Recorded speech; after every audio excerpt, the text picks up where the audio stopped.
శ్రీ సీతారామచంద్ర ప్రభువులకు, హనుమంతుల వారికి, పరమ గురువులందరికీ ఆత్మ ప్రణామాలు. ఇమ్మోర్టల్ టాక్స్ బై శూన్య. అది మధ్యాహ్న సమయం. ఆ సమయంలో హిమాలయ సానువుల్లో ఉన్న ఒక దట్టమైన అడవిలో ఇద్దరు సాధువులు ఒక పెద్ద చెట్టు వెనక నక్కి కూర్చుని దూరంగా వంట చెరకు కోసం కర్రపుల్లలను ఏరుకుంటున్న గిరిజన మహిళలను నిశితంగా గమనిస్తున్నారు. పొడవుగా పెరిగిన గడ్డాలతో, మరి దట్టంగా పెరిగిన తల వెంట్రుకలతో అడవి మనుషుల్లా కనబడుతోన్న ఆ సాధువులకు గత కొన్ని మాసాలుగా ఇదే నిత్యకృత్యంగా మారింది. అక్కడే చెట్టు కొమ్మలపై ఉండే పక్షులు కూడా ఎప్పుడేం జరుగుతుందో అన్న ఆరాటంతో ప్రతిరోజు అక్కడ జరిగే తంతును మౌనంగా గమనిస్తున్నాయి. కాసేపటికి అందులో ఒక సాధువు ఈరోజు కూడా వ్యర్థం అయింది అని నిట్టూరుస్తూ అదే చెట్టుకు ఆనుకొని సేదతీరుతున్న హనుదాసు దగ్గర తన అసహనాన్ని వ్యక్తం చేశాడు. అతడి మాటను బలపరుస్తూ ఇంకొక సాధువు కూడా, అవును హనుదాసు, నువ్వు అనుకుంటున్నట్లు ఈ గిరిజనులు అంత ప్రత్యేకమైన వాళ్ళేమీ కారు. ఎంతో తపస్సు చేసిన మనమే చూడలేని హనుమంతుడిని వాళ్ళెలా చూడగలరు? వాళ్ళకి అన్ని మహత్తులు ఏమీ లేవు అన్నాడు పెదవి విరుస్తూ. నాకు కూడా అదే అనిపిస్తుంది స్వామీజీ అన్నాడు హనుదాసు కూడా ఒకంత నిరాశగా. ఎందుకంటే అతడు హనుమంతుల వారిని నేను సశరీరంగా దర్శించగలను అన్న నమ్మకంతో గత కొన్ని నెలలుగా ఆ అడవిలోనే తిరుగుతున్నాడు.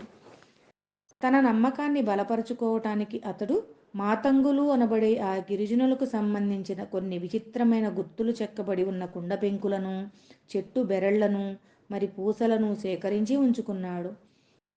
తన వెంట ఉన్న ఇద్దరు సాధువుల సహాయంతో ఆ చిత్రలిపిని అనువదించడానికి ప్రయత్నించి ప్రతి 41 సంవత్సరాలకు ఒకసారి హనుమంతుల వారు సశరీరంగా మాతంగుల గూడానికి వచ్చి వాళ్లకు కొత్త నాయకుడిని ఎంపిక చేస్తారు అని కనుగొన్నాడు. 5 సంవత్సరాల క్రితం ఇలా హనుమంతుల వారిని సశరీరంగా కలుసుకోవచ్చు అన్న ఇదే మాట ఇంకా ఎవరైనా అని ఉంటే అతడు కూడా నవ్వుకునేవాడు. ఎందుకంటే అప్పుడు కెనడా దేశంలోని టొరంటోలో అతడి జీవన శైలి అది. హనుదాసు టొరంటోలో పెద్ద వ్యాపారవేత్తగా ఉంటూ విలాసవంతమైన బంగ్లాలో తన భార్య మరి కొడుకుతో ఆనందంగా జీవిస్తూ ఉండేవాడు. అకస్మాత్తుగా అతడి భార్య కారు ప్రమాదంలో చనిపోవడంతో అతడి జీవితం తల్లక్రిందులైపోయింది. తల్లిని కోల్పోయిన దుఃఖంతో కొడుకు మాదక ద్రవ్యాలకు బానిసై కొద్ది రోజులకే పారానాయిడ్ స్కిజోఫ్రెనియా అనే జబ్బు బారిన పడి మరణించాడు. వెంటనే 2 విషాదాలను తట్టుకోలేని హనుదాసు కొడుకు పార్థివ దేహంతో పాటే తన ఆస్తి, అంతస్తు, డబ్బు, కీర్తి ప్రతిష్టలు అన్నీ ఖననం చేసేసి నిర్వేద స్థితిలో కూరుకుపోయాడు.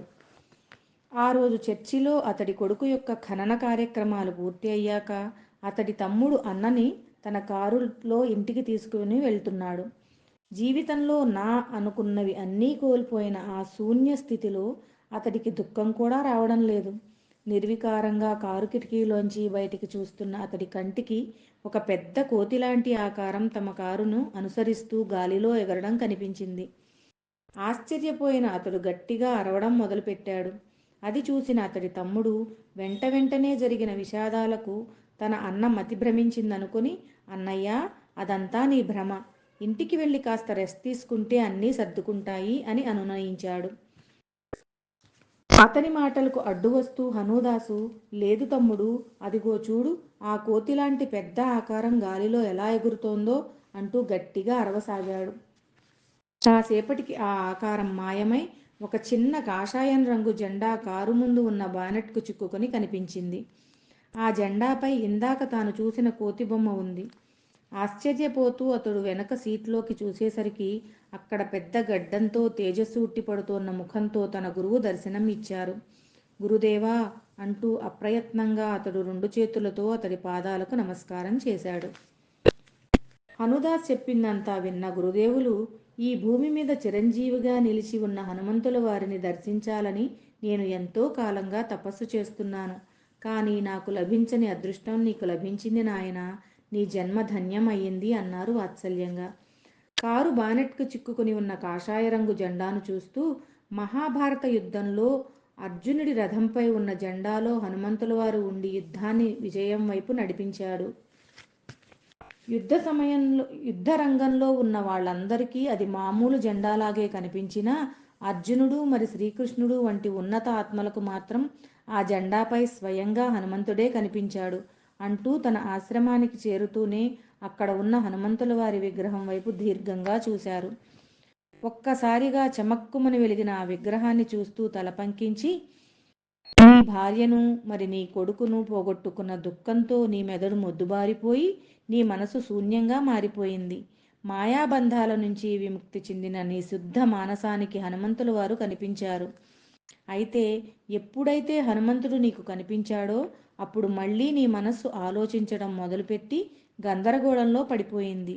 గతంలో నీ మనస్సులో నాటబడి ఉన్న కొన్ని నమ్మకాలతో కలిసి అది నిజమా, సాధ్యమా, నా భ్రమ అన్న గందరగోళం నీలో చెలరేగింది. నీ కొడుకును పోగొట్టుకున్నప్పుడు నీ మనసు ఎంత శూన్యమైందో మళ్ళీ అంతటి శూన్యంగా నీ మనసు మారినప్పుడు హనుమంతుల వారు నీకు మళ్ళీ కనిపిస్తారు అని చెప్పారు. ఇంకా నా జీవితంలో ఏం మిగిలి ఉంది గురుదేవా, దానిని పోగొట్టుకుని మనస్సును శూన్యం చేసుకోవడానికి అని ఆవేదనగా అడిగాడు హనుదాసు. ఆత్మయుత ఎరుకతో ఉన్న ప్రతి ఒక్కరూ శూన్యమనస్కులే నాయనా. తన ఆత్మ మూలాన్ని, తన ఉనికిని తెలుసుకున్న ప్రతి ఒక్కరూ పరిశుద్ధులే. కనుక నువ్వెవరో తెలుసుకో, నీ ఉనికి యొక్క మూలాలు గుర్తించు అన్నారు గురుదేవులు. ఇక్కడే ఉండి మీ సేవలో నన్ను నేను తెలుసుకుంటాను స్వామి అని హనుదాసు చెప్పబోయేంతలోనే గురుదేవులు తలడ్డంగా ఊపుతూ, నీ ఆత్మకు ఆ అవసరం లేదు అన్నారు, తమ చేతిలో ఉన్న పక్షిని గాలిలోకి వదులుతూ. హనుదాసు, ఈ భూమి మీద ఉన్న కోటాను కోట్ల మానవుల ఆత్మలలాగే నీ ఆత్మ కూడా నిద్రాణ స్థితిలో ఉంది. అది నువ్వు నీ బిడ్డను కోల్పోయిన సమయంలో క్షణకాలం పాటు మేల్కొని మళ్ళీ మత్తులోకి జారిపోయింది. నీ ఆత్మ మేల్కొన్న ఆ క్షణంలోనే నీ శరీరాన్ని మరి నీ మనస్సును దేవదూతలు తమ సంరక్షణలోకి తీసుకున్నారు.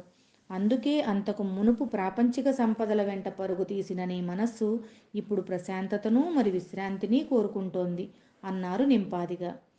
గురుదేవుల మాటలకు మోకాళ్లపై తల ఉంచుకుని వెక్కి వెక్కి ఏడుస్తూ ఉండిపోయారు హనుదాసు. హనుదాసును అనునయించటానికి బదులుగా గురుదేవులు ఆశ్రమంలో తిరుగుతోన్న పక్షులకు గింజలు జల్లుతూ వాటిని అనుకరిస్తూ నోటితో శబ్దాలు చేయసాగారు. కాసేపటికి హనుదాసు తన దుఃఖాన్ని అదుపు చేసుకుని మౌనంగా కూర్చున్న తర్వాత, ఇంతవరకు దుఃఖించింది నువ్వు కాదు హనుదాసు, అది నీ మనస్సు.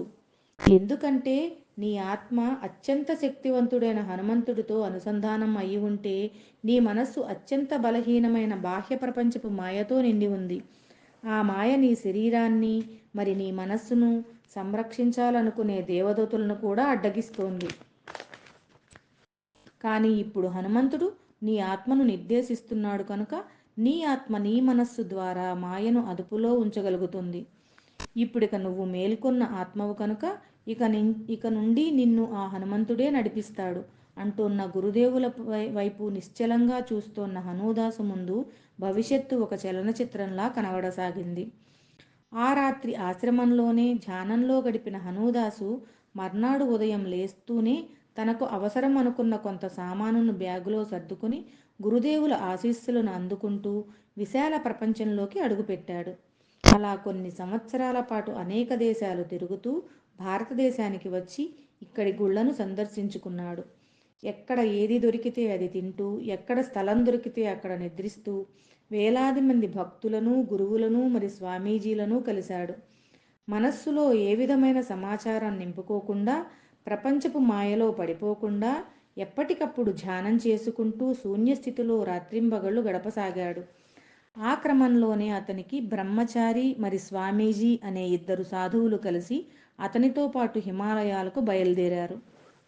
అలా అనేక మహిమలకు నిలయాలైన హిమాలయ సానువుల్లో తిరుగుతూ అతడు ఒకరోజు గిరిజన తెగకు చెందిన మాతంగుల బృందాన్ని చూశాడు.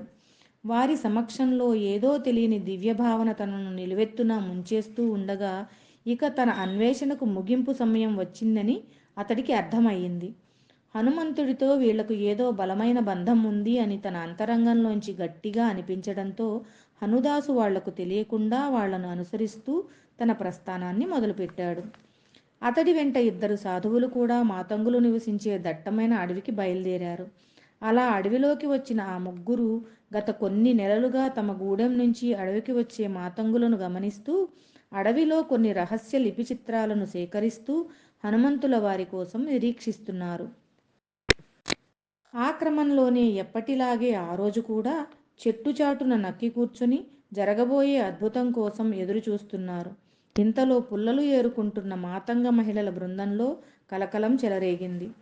ఆ బృందంలోని ఒక మహిళ ఒక్కసారిగా మూర్ఛ వచ్చినట్లు కాళ్ళు చేతులు గిలగిలా కొట్టుకుంటూ కింద పడిపోగా మహిళలందరూ చుట్టూ చేరి ఆమెకు ఉపచారాలు చేయసాగారు. దూరం నుంచి హనుదాసు మరి ఇద్దరు సాధువులు కూడా ఆసక్తిగా ఇది గమనిస్తుండగా ఇదేదో మాయో మంత్రమో అనిపిస్తోంది. గిరిజన తెగల్లో ఇలాంటి క్షుద్ర విద్యలు సర్వసాధారణం అన్నాడు అందులో ఒక సాధువు. ఇంతలో తెల్లటి పొగమంచు లాంటి ఒక ఆకారం ఆ గుంపుపై నుంచి ఎగురుకుంటూ పోవడం చూసిన హనుదాసు కళ్ళు ఆశ్చర్యంతో మెరిశాయి. ఎందుకంటే తాను టొరంటోలో కారులో ప్రయాణిస్తూ ఉండగా తన కారుపై నుంచి ఎగురుకుంటూ వెళ్ళిన ఆకారమే అది. వెంటనే ఆ గుంపులో నుంచి ఒక పెద్ద వయసు మహిళ తన రెండు మోకాళ్లపై కూర్చుని చేతులు పైకెత్తి ఆ అదృశ్య శక్తికి దండం పెడుతూ ఏవేవో స్తోత్రాలు చదవసాగింది. అది చూసిన హనుదాసు తన్మయుడై హనుమ తన రాకను తెలియజేస్తూ అందించిన రహస్య చిత్రాలకు చెందిన రాళ్లను, చెట్టు బెరళ్లను, మరి కుండ పెంకులను తన సంచిలోంచి తీసి కళ్లకు అద్దుకున్నాడు. ఇక ఆ తరువాత అతడు 41 రోజుల పాటు రహస్యంగా మాతంగుల వెంటే తిరుగుతూ వాళ్ల గూడెనికి కూడా వెళ్ళి హనుమంతుల వారు మాతంగులకు బోధించిన చిరంజీవత్వపు సంభాషణలను శూన్యస్థితిలో ఉంటూ సేకరించాడు. అలా 41 రోజుల పాటు హనుమంతుల వారి సమక్షంలో అక్కడ జరిగిన వివిధ సంఘటనలను ఇమ్మోర్టల్ టాక్స్ రూపంలో గ్రంథస్థం చేశాడు. ఆ విశేషాలు ప్రతి నెల ధ్యాన జగత్తులో ధారావాహికంగా అందించబడతాయి. మళ్ళీ వచ్చే నెల కలుసుకుందాం. Thank you.